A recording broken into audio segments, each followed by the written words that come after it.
there's some cool stuff happening there. Bert, tell us about it.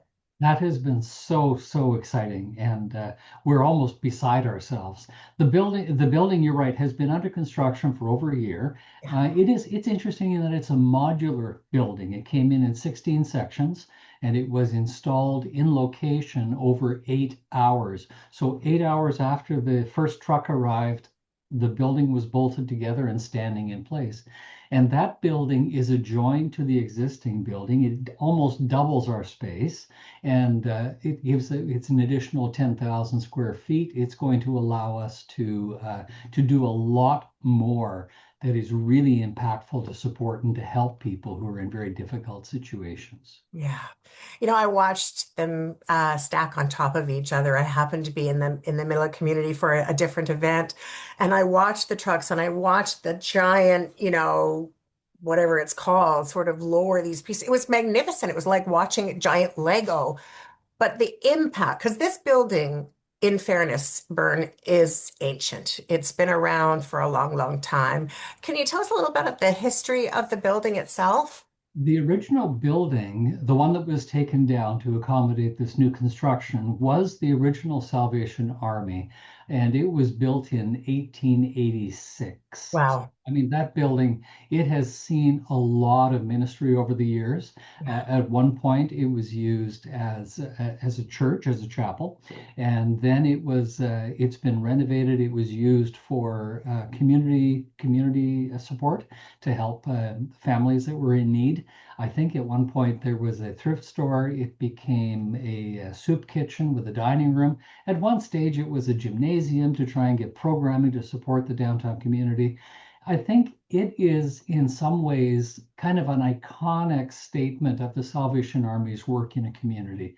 Yeah. They come in, and one of the cornerstone statements that the Salvation Army operates with is to be a transforming agent in the community. So recognizing need and then trying to find ways to leverage resources to uplift and to build and to help people to move forward, particularly people who are in disadvantaged situations or experiencing real difficulty.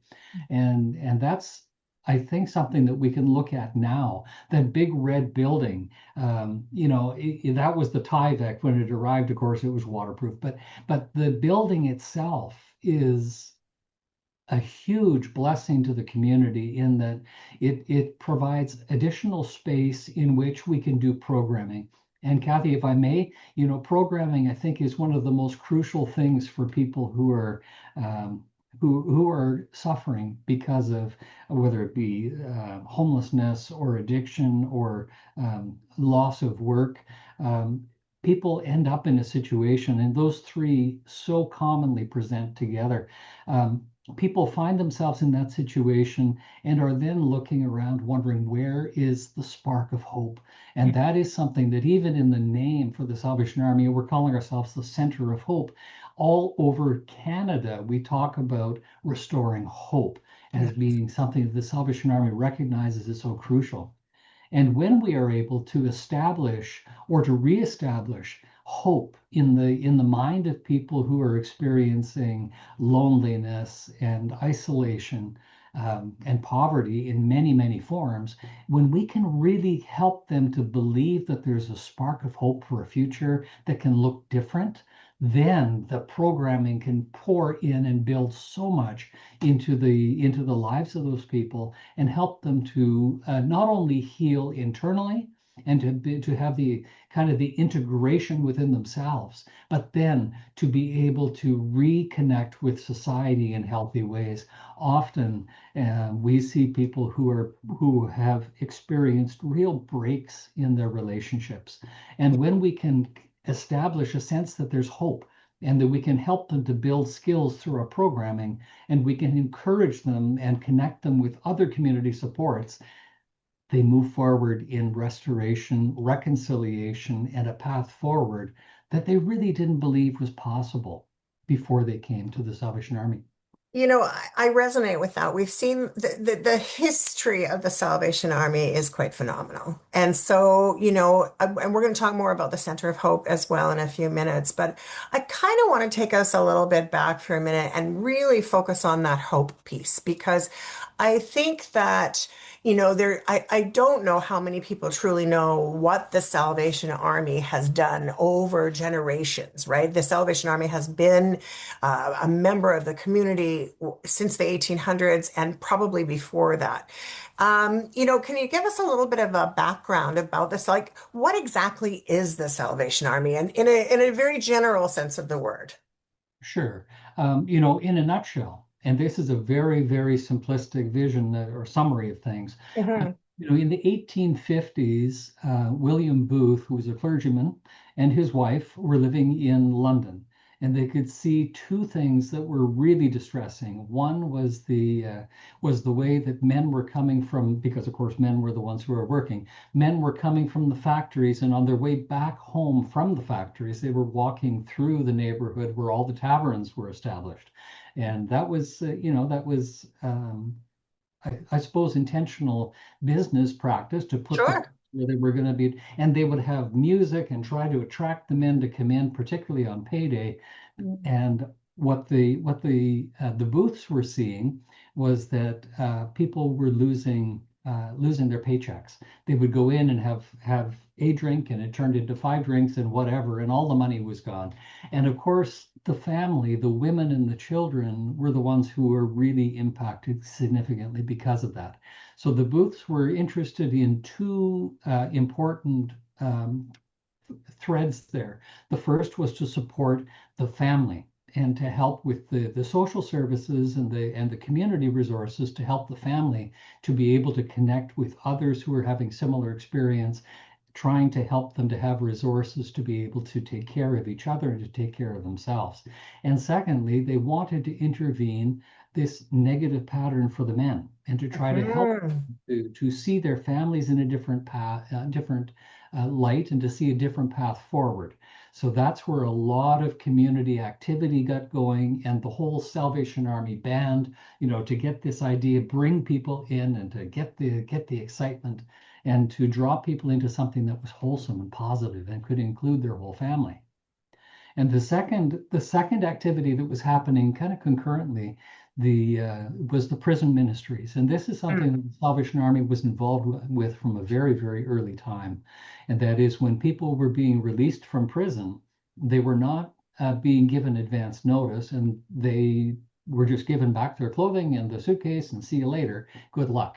And of course, when they were standing at the outside the gates of the prison, trying to figure out what's next, where do I go? They didn't have any kind of a network, and they would call people that they knew, which of course was often the group of people that they were associating with prior to their incarceration. So the booths and their early like-minded followers who wanted to help to create this organization, they would take turns and they would stand outside the prison so that when people were released, there was a friendly face there to greet them, to invite them, come and have a meal. Let's talk. Let's figure out what can we do? How can we help you to get established? And so those two ministries, the prison ministry and the social ministry, both were extremely important in the beginning of the Salvation Army. And from there, the Salvation Army was established as a church that grew to be a worldwide mission, Hmm. helping in countless different forms of ministry, but always coming from a place where they say, we want to recognize human need and we want to find ways to help people and to transform community. This is so essential, and we see this in so many ways. And I think, Kathy, that when people see something that is good, Yes. and they see something that is having that kind of impact, often people say, I would like, they recognize the good in it, and they want to say, how can I help that? How can I support the work that group is doing? And I think that's the cornerstone that the Salvation Army has really built a very, very impactful worldwide movement on. Yeah, I mean, I heard that there's something like 400 chapters of the Salvation Army. There's probably more, but 400 just in Canada alone, serving literally thousands and thousands of people. One of my earliest memories is actually going to the parades as a kid and watching missionaries, marching in the parade and being in their navy blue uniforms with the red piping around the hats. And women, which was unheard of in ministry at that time, started becoming very much a part of the social services end of what the Salvation Army was. Is that correct? Is it, I'm not sure whether or not women are the first, but it's one of the first ministries that I recall ever seeing women involved in. Yeah, and I think that's a fair observance, and I think it's fair to say that that is still a really important component in the success of the Salvation Army. The organization is structured around groups of people working Mhm. together, and the administration is quite streamlined, so that when resources are available within a community, the most of that money, almost all of that money really is and all of those resources are utilized in the community. So it tends to be a very, very efficient deployment, if you will, Mhm. of resources to support. And the community where people are working, it is men and women and families. And there's very much a sense of connectedness and a team working together. So now in Nanaimo itself, there are four, if I'm not mistaken. There's a couple of secondhand shops that are in the community. There's the church itself, and then of course the Center for Hope. How involved? Because I know that you're very involved in the unhoused population for sure, certainly with Center of Hope. But how involved are you in the rest of the day-to-day operations of community outside of a major event, outside of a disaster or something like that? What's your presence actually look like in community? So I think to answer that, it's really important to recognize that you're right. The church does most of the work that is connected with keeping families connected and helping to build skills to keep those families healthy and to help them to recover when they're experiencing stress situations. And if I can mention, those thrift stores.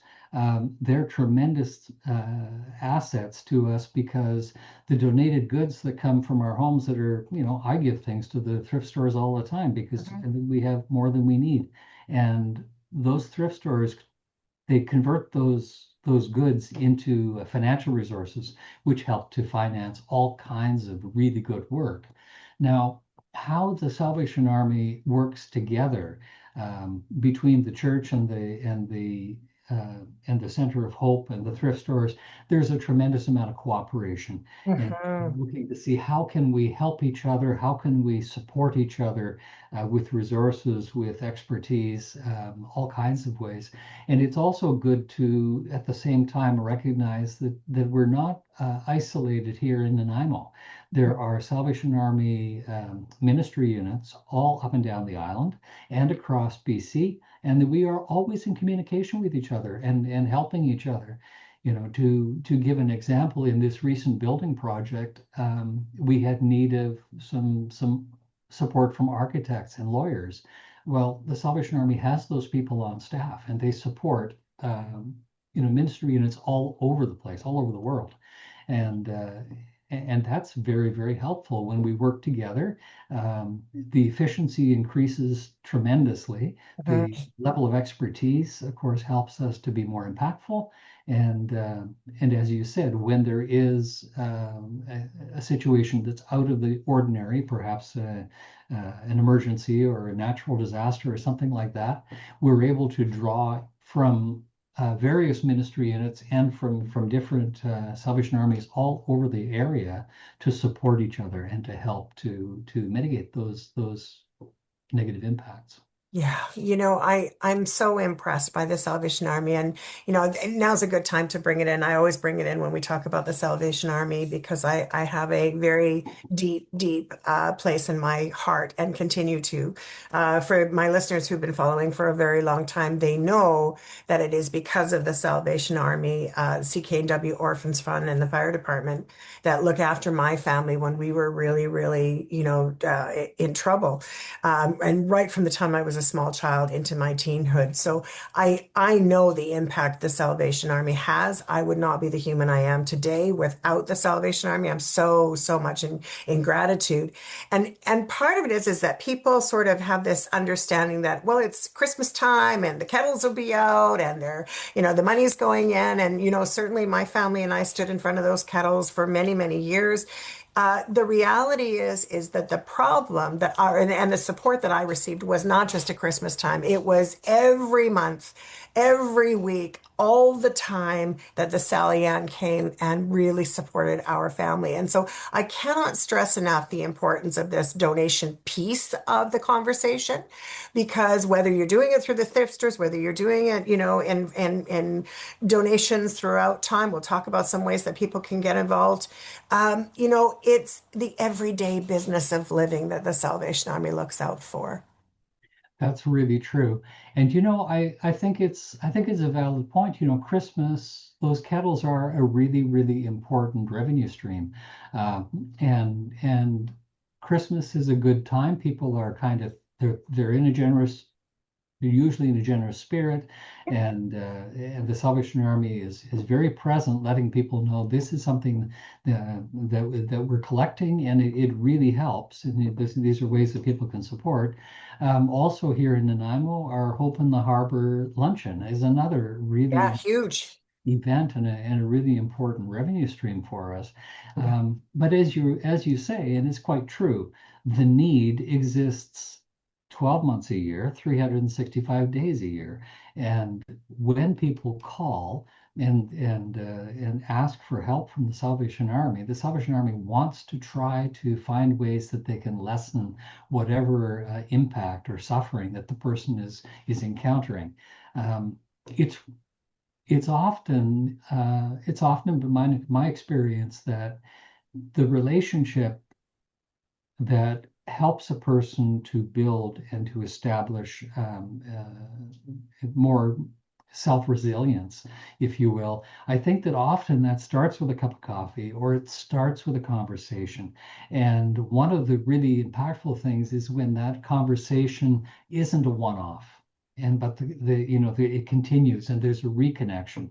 And so these relationships that people forge with agents of the Salvation Army, they can be really life transforming, and Mhm. and they can be really important connections for people. I believe that one of the things that we do experience as humans that is really difficult is when we feel this isolation, and that can be a family feeling isolated because of financial stress, or it can be a newcomer moving into a neighborhood and not knowing anyone and feeling tremendously isolated, connecting with the Salvation Army. Maybe it's a short-term thing. Maybe that connection can last for weeks or months before people are able to move forward and to find other ways to integrate in the community.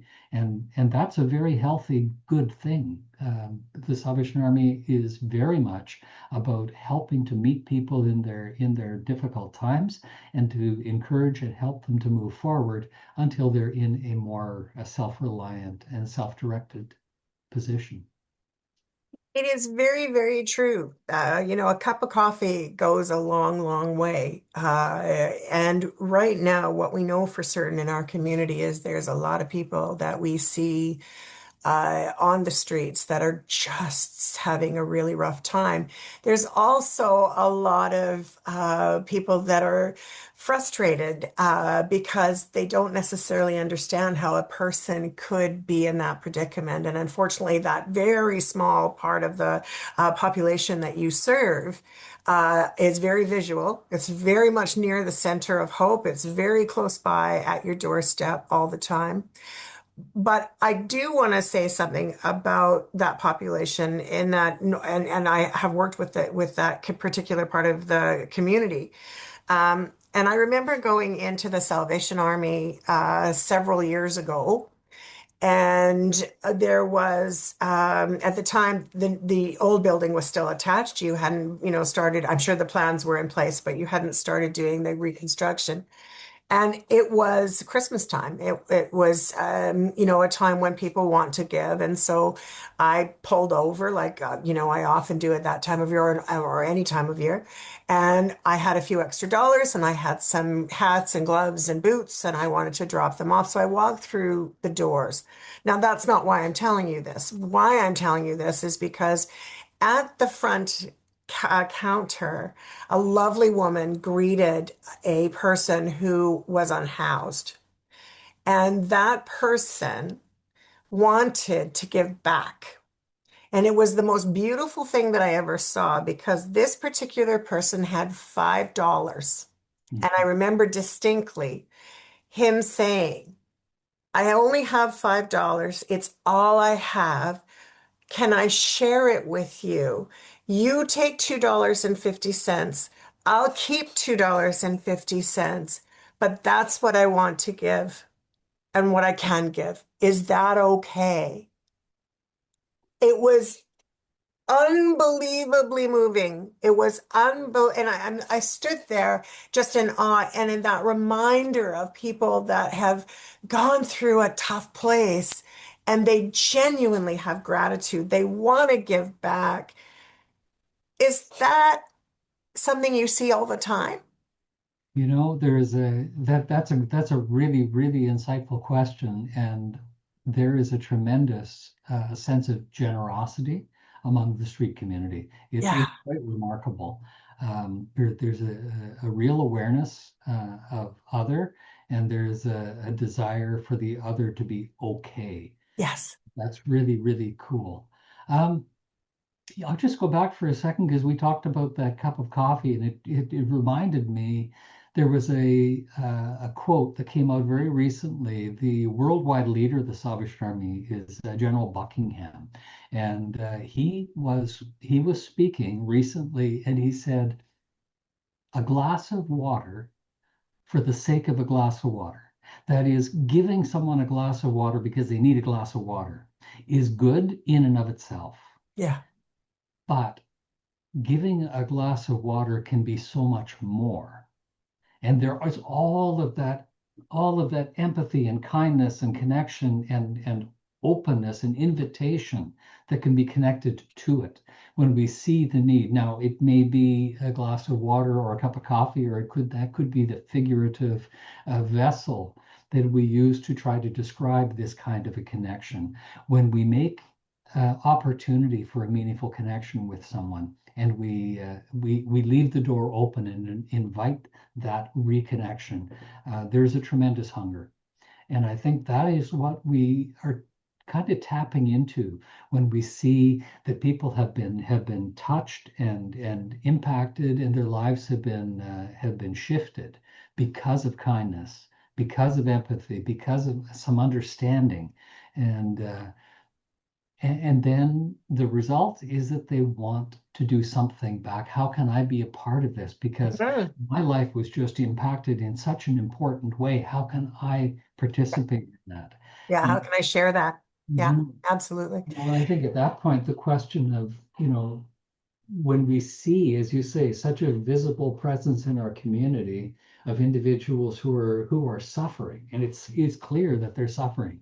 Um, the question really becomes less why are they there and what happened to them. Mhm. Instead, it becomes a question of how can I help this person in their suffering? How can I alleviate in some small way the situation in which they find themselves? And, for those of us that look at that situation and say, well, it's all well and good, but I can't afford to give $100 a month. Uh, that's fine. Maybe you can give $20, or perhaps you could put $5 into the kettle, or maybe you could mail in a one-time donation. It all helps. And the truth is, and I think that you probably can speak to this as well. The truth is that the impact of that gift goes two ways. It not only helps the person that it's intended for, but it also helps the person who has demonstrated and exercised that generosity.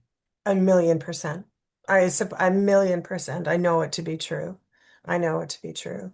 I received my very first present from the Salvation Army, and I've written about it in the magazine I write for, which is the Nanaimo Voyager magazine.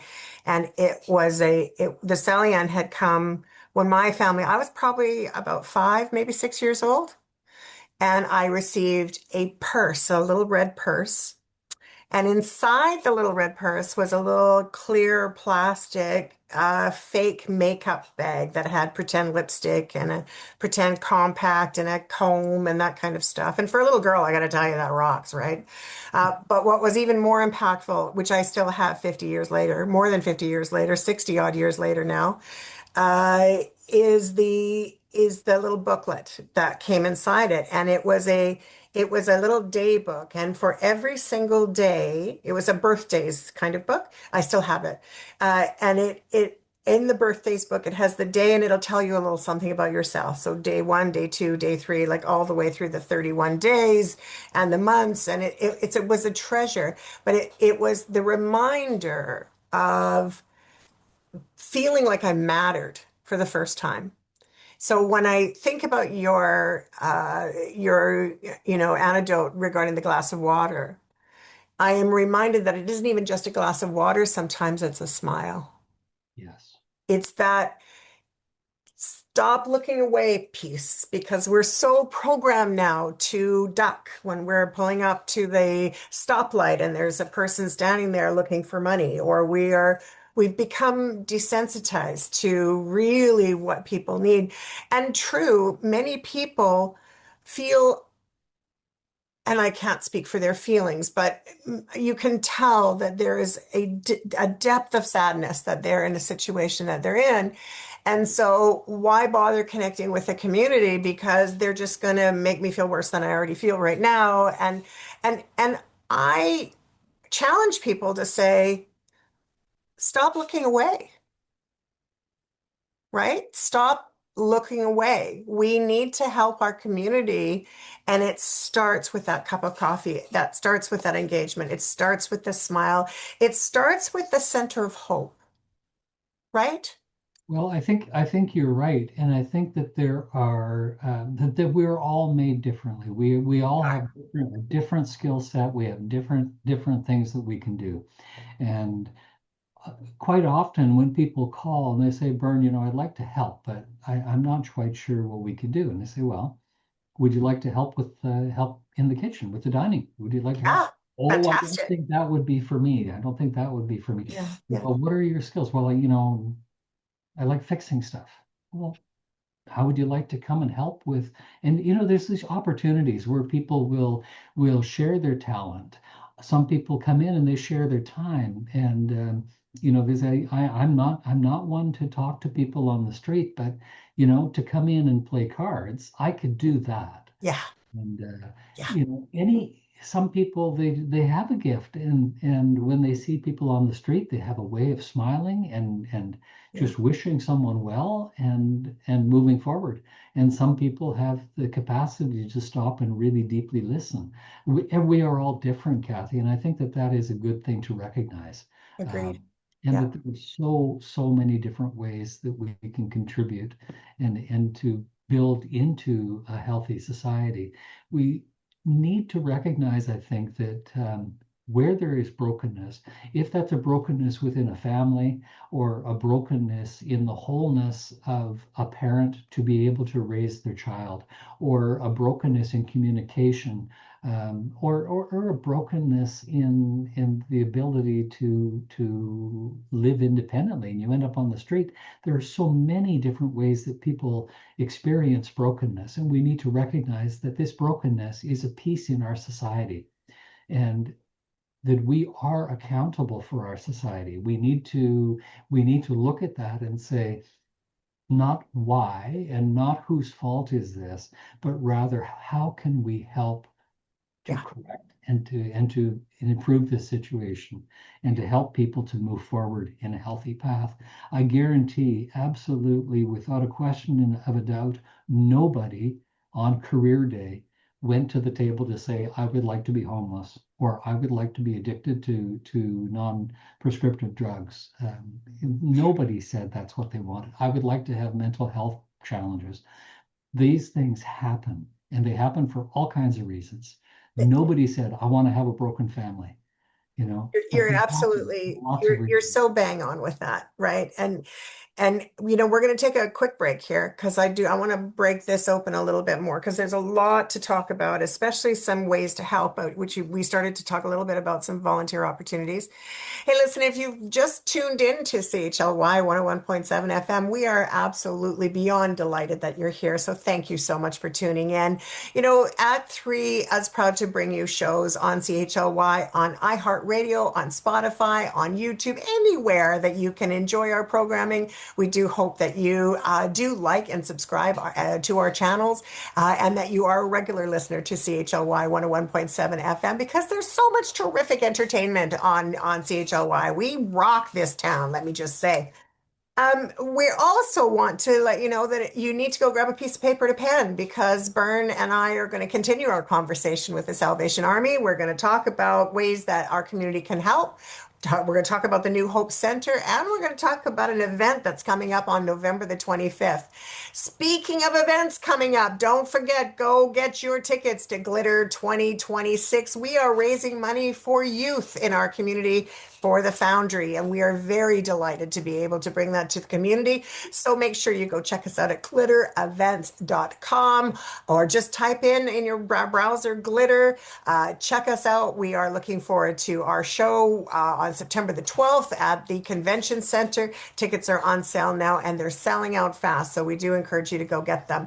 This is also the time when we start thinking about the fall. And I know we're in the summer right now. We're just, we're still sort of in the midst of the joy of the summer. We're only a couple weeks into it, but the season goes by very, very quickly. So if you're thinking about what can I do with some of my time off, I got an idea. Think about the Salvation Army and think about whether or not there's something that you can do to make the life of someone just a little bit better. I can tell you from experience, more than one, that it's made my life completely different as a result of it and has really been the reason why I give the way that I give. And so I really do invite you to think about it. And let's talk more with my guest, Bern Muller. Bern, I'm going to take us back a little bit because, I think that there's an origin story for everybody, right? There's an origin story for those people that are unhoused. There's an origin story for, community. There's an origin story for me. I've shared mine. What's your origin story? What got you involved in the Salvation Army? That's a really interesting question, and I've asked myself that question several times too. Um, my history professionally, I worked as an elementary school teacher and a middle school teacher, and then became a school administrator. And I worked in that field in the field of education for a number of years. And I think that over the course of our lives, we have experiences where we accumulate skills and also sensibilities, so that when I saw an opportunity to try something different with the Salvation Army, um, it really was it felt like a really wonderful fit because I was able to see places where many skills that I had learned and acquired over the years and the experiences that I had had really helped me to be able to listen from a place of compassion and also listening from a place as a teacher saying, how can I phrase this? Or what can I create that can try to help to bring a person forward? Of course, teaching, it's all about trying to invite the learner into a relationship where they will start a journey that takes them forward in their learning. And very much that is the same type of work that needs to happen in the work that I'm currently doing, where people come in and they know that they're suffering, but they may not really be able to see the reasons why, and may not really believe that there's a way for that to be different. And so, the questioning and the relationship and the invitation and the opportunity to move forward, to me, that is a tremendously rewarding Mhm. role for me to be filling at this stage in my life. Were you always a person of faith? Yeah, I was. Now it's interesting. I am not a salvationist. I'm a Roman Catholic Hmm. and have been very active in my faith community from a child. And as I became involved with the work of the Salvation Army, I needed to look a little more closely at what are those foundational beliefs Mm. and what is it that the Salvation Army is standing for. And very truly, at the end of the day, the Salvation Army is coming from a place where they have concern for humanity. They're concerned about human beings, and they're concerned about uh, the human being um, having a place in creation, in the world, that people are of immeasurable value. Every human being is created in God's image, and then, the Bible calls that fearfully and wonderfully made, and that we were known before we were born um, by a God who loves us. And when we begin to see other people from a place where they have immeasurable capacity and worth, um, we look at that and say, but but what is it that's preventing them from being able to have that wonderful redeemed experience? And then we say, well, how is it that we could help them? Because every life is of value and no life is beyond redemption. And when we start to look at it that way, we start to see something that people of faith can absolutely align with, but even people who do not come from a place of faith can absolutely align with that and see this is very, very practical thinking. This is a theology that is coming from a place of recognizing the worth of people and investing our own energy in a way that we can help others to thrive, to recover, and to contribute. One of the things that gets me very, very excited is when people who have come in the doors here in a place where they were in real need and have moved forward and come back to see us 4 or 5 years later and say, there was somebody that came in and played cards. Hmm. Could I Yeah. come in and play cards? Yeah. Now we're seeing it. We see that they recognize the value in what was done, and they want to be a part of that really good work. And that's absolutely what I'd say my own experience of the Salvation Army has been, is an opportunity to be a part of some really, really good work. And I want to clarify too, because I know that there are people that are listening to this program that, or are, finding themselves in a precarious situation. And they're a little bit afraid because they're afraid of the religious component. They're afraid that that's what's going to happen. They may be from the queer community. They may be from another part of the world that has a different belief system. They may come from another religion altogether, and so there is a fear of like, how do I, it's a big deal when somebody comes to the door and asks for help, full stop. Like it's a big deal. Yes, that's a How do you tremendous support act of people courage. that way? Asking for help is a tremendous act of courage. And Huge. and when people ask for help, what they need is help. They Yeah. need support. They need acceptance. They need someone to come alongside to empathize and to say, "What is it that you're needing right now? How can we help you to meet the immediate needs?" Sometimes that will be someone ringing our doorbell at 3 in the morning, and it's raining, and what they are needing is something in their hand to eat, and something to put onto their body to stay dry. That's their immediate need. They don't need a conversation about anything else. Yeah. And so the immediate need is to take care of what they need in the moment. And regardless of who the person is, and I really do mean regardless of what the circumstances are that have contributed to a person coming to the door in need. It doesn't matter. In that moment, what they need is to be met with compassion, generosity, and support. And unequivocally, anyone who comes to the Salvation Army and asks for help will be greeted with the same, they'll be received with the same spirit. And that is a spirit of a belief and a conviction that every human being is of infinite value. So let's now explore the Center for Hope because, as we talked about a little bit, there are people that are coming to the door, whether it's at 3 in the morning or 4 in the afternoon or whenever they come through that door.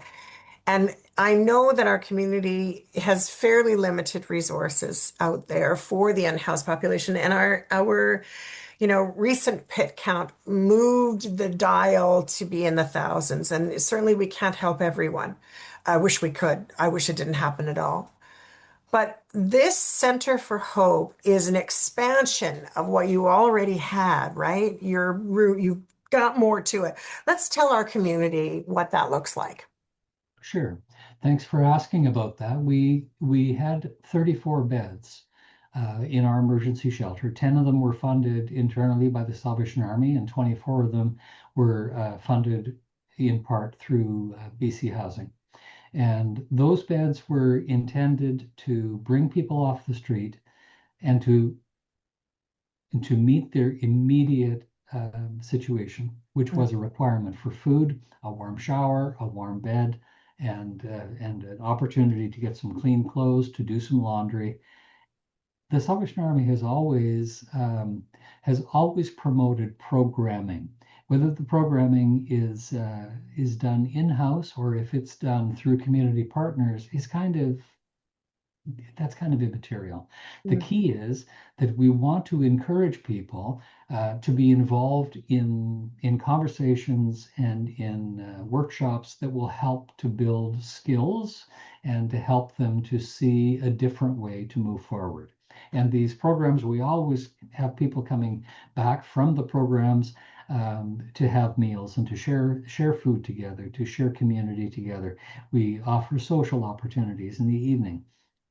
Now, with the new building, we have a few amenities that are added to the mix, which are really wonderful. We have a beautiful new dining room.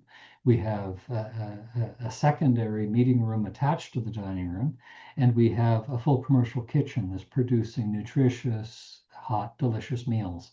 That dining room not only takes care of the people who are in-house, but it also is available to the community. So people can come in, they can get some food, and they can have a place to sit, have a cup of coffee, feel welcome, and have a little affirmation and be reminded of their humanity. We also have an additional 34 beds in that new building, and we have some administrative space, which well, during the build, we had to move everybody into broom closets and any common space that we Mm. had. So the two main meeting spaces and program areas that we had were really compromised and used for people to do some administrative work. We're moving out of that space. We're renovating the existing building, and in a matter of maybe 4 or 5 months, we'll have a completely renovated main floor in the existing building that's integrated with the new building. 34 new beds, 34 existing beds, it's 68 shelter beds, and we will maintain the 20 or so beds that we're currently serving for people who are meeting their terms of parole as they are transitioning back into society in a healthy and contributing way. Yeah, because some of the things that you used to do in the past, you're still doing. You're still doing ministry for persons that are coming out of incarceration. You're still, meeting people where they're at. But there's also a new addition, which is the fabulous truck that is taking food to where people are at. Is that right? Absolutely. You know, if anyone has looked at the news coverage for either an environmental disaster or an accident scene, quite often you'll see the Salvation Army truck in the background with a little red Yeah, vest. And people are handing out food, handing out coffee, blankets, whatever's required in that situation. Those vehicles are part of our emergency response program, and the vehicle that we've been given custody of comes from that BC pool of vehicles. The one that was assigned to us it's kind of like a storefront. There's mm, a pass-through window. We don't cook any food in that vehicle, but we have the capacity to store food and keep it warm. We have the capacity to store food and keep it cold. And there's fresh water and the capacity to make coffee and so on. So in the event of an emergency, that vehicle can be sent out either with food already in it, or the vehicle arrives making coffee and the food arrives and gets put into the vehicle either way. And that's one of the reasons why the Salvation Army is so very often on the scene very quickly. They have the ability to mobilize and to deliver food and emergency resources in very short order. So the vehicle is here on the island. It can be used up and down the island if the need arises and as the need arises. In the meantime, though, we're using that same vehicle with a team of volunteers to distribute anywhere from 60 to 90 meals a day. These fantastic. these are breakfast meals, and we'll offer coffee and some nutrition, often something that's wrapped that they can put in their pocket for later in the day. But here is where that little quote from the general becomes really important. You know, the meal for the sake of a meal is helpful. There's good merit in doing that. Yeah, yeah. How much more when the meal is given with a kind word, with a listening ear, with a word of encouragement, even with an invitation. You know, if you'd like to come down later, we're doing a program this afternoon or this evening. There's a social activity you might like to come down and hang out. That's not a conversation that people living on the street often hear. Would you like to come in for a cup of coffee? Would you like to come and have some social time with us? They get quite a different message from most of the people they encounter through the day, whether that is avoidance or people walking past them, or perhaps sometimes even people making unkind statements. Yeah. So you know, it's a different way of operating in the world, and it comes from a perspective that says people are a tremendous value, and when people are suffering and unable to function to their full capacity, that really is of concern for all of us. We need to find ways to help to mitigate that, help people to recover, help people to move forward. And one of those things that really encourages us is the story where people come back and they say, you know, my life was changed and I want to be a part of that. I want to be a part of this building hope thing that you're talking about. I want to be a part of this building community that you've been talking about. They see things differently. And a great way that they can do that is to come to your event. Let's talk about November 25th. I know it seems like it's a ways away, but it is not. It'll come here before we know it. What exactly is the Hope in the Harbor? Oh, marvelous. Hope in the Harbor is a luncheon event, and it serves two really important functions. The first one, it's an opportunity for people to hear more about the work of the Salvation Army here in Nanaimo. And that's done in a very, very curated, succinct way, so that there's a lot of information distributed and done in a very clear presentation. We also have a guest speaker coming in this year. It's the leader for social mission in Canada. So Jennifer Hilliard is coming, and she is going to speak. Um, it's also, though, a really important time where those who have the resources and capacity to do so are invited to sponsor, whether they sponsor the event or if they come to the event and say, I would like to pledge to become one of your partners, a community partner to help facilitate the work that you're doing. I've looked at what you've said you're doing. I understand what you would like to be able to do. You've presented it really clearly for me. I would like to be a part of that. And they may pledge to give us an ongoing amount, whether that's 20, 50, 100, or some people are donating thousands of dollars. We're really grateful to community partners who have in the past pledged $5,000 to help us. Wow. And that is hugely impactful. Yeah, I think that people really need to know that this money stays in our community and that, we have an opportunity to be able to give to a need that is so extraordinary, that is, becoming, unfortunately, more regular than we'd like it to be. The largest volume of new people coming to the streets are older adults. Demographics are telling us that they're the age of 73 or older, often women who've never been unhoused before, which is alarming. It's alarming, especially for those that have worked hard their whole lives to create what they thought was a safe future. So the Hope in the Harbor is going to help so many people and so many situations. I just have one quick question too about the center. Is it a male only shelter, the Center of Hope, or is it a mixed or what does that look like?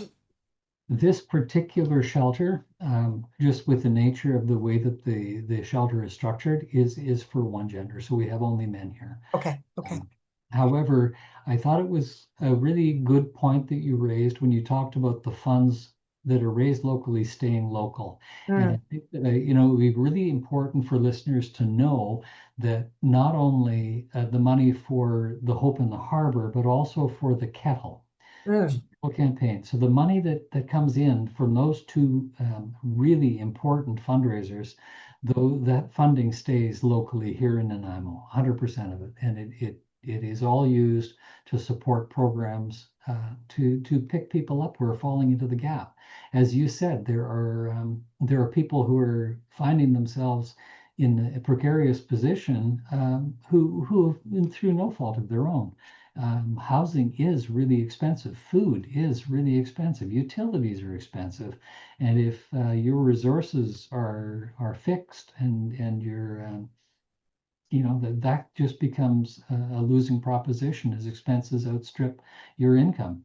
And Well, most people, don't re not most people, many people, I don't want to say most, but a lot of people are one paycheck away from being in one or two paychecks away from being in crisis. And so I think it's really important that we realize that, this isn't the small percentage of people. Yes, they're visible. Yes, you see them as you're coming in and out of our city, of people that are suffering with mental health and addictions, but that percentage is small, very small compared to the amount of people that are just in need of a hand up, not a handout, but a hand up, a lift up to take us to the next place. Listen, we're just about finished the show. And so I want to make sure that we get out the information. How can people get involved? the best way to find out about what's going on in Nanaimo is to go online. Take a look at the Center of Hope's website. It has all of the links, all of the numbers, it all and also the Nanaimo Ministries, the church up on 8th Street. If you go to the website, you can see all of the ministry work that they're involved in and all of the contact information. It's pretty surprising how when people decide that they would like to look and find ways to help, it's Yeah. really surprising to see how there are such logical fits. When we do good work, it doesn't have to be onerous and it doesn't have to be a difficult reach. There are things that we can all do. And as a community working together, taking responsibility for the overall health of our community, we can do small things and create really big impact. At this time of the program, I'm always asking my guests what their message is, what the life lesson is. What can we take forward after having our conversation beyond our website or beyond the information. You've given a lot. This has been a wonderful hour of time for us to be able to really, have some food for thought. But I still invite you to consider. If you could, what would be the takeaway for you? What would be the life lesson that you've learned, not only as being part of the Salvation Army, but in the work that you've done in Nanaimo? That's a great question, and I'll try to be brief. I think if there was an opportunity to share with people the experience that has been so transformative for me. Coming into the work that I'm doing, really, I saw a lot of need, and it was kind of overwhelming.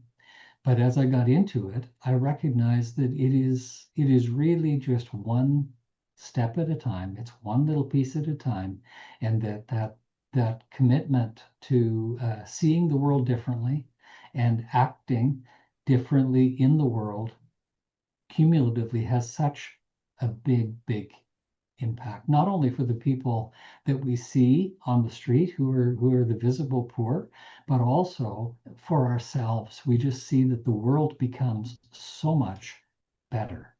And I would love for people to have that experience. Well, I honestly wish people had the experience that I did in such a good way, because I can tell you that every encounter that I've had with the Sally Ann has been nothing less than exceptional, remarkable, and heartwarming. The compassion, the empathy, the kindness is just something that goes beyond compare. And so, for all of you out there, that's a call to action. Go check out the Sally Ann. See if you can contribute. Don't forget to get your tickets for November the 25th, Hope in the Harbor. Let's raise some money for our fine friends and let's support the Salvation Army. Have a great day, everybody. Enjoy, and we'll talk to you next time on Act 3.